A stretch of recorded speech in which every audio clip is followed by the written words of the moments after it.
predicción, que no estaba muy seguro de cuál iba a ser y entonces la he dejado un poco, pues, sin especificar.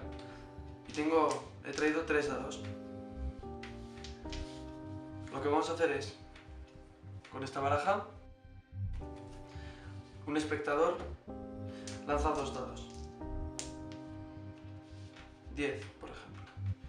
Y el otro coge y lanza 5. Es mejor que sean diferentes los números. 5 otra vez. 4, por ejemplo.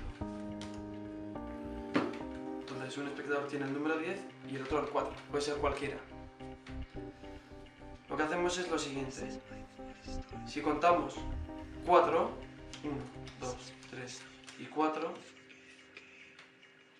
sale un 10. Es justo el número 4 indica que ahí hay un 10. Si cogemos otra vez, contamos 10, 1, 2, 3, 4, 5, 6, 7, 8, 9.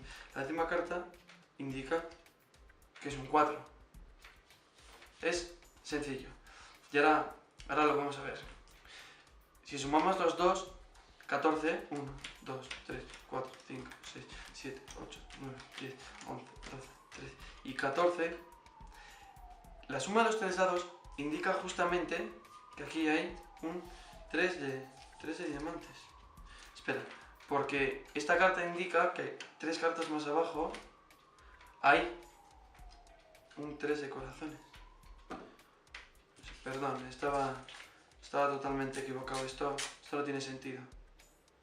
O sí, espera un momento. 3 de corazones.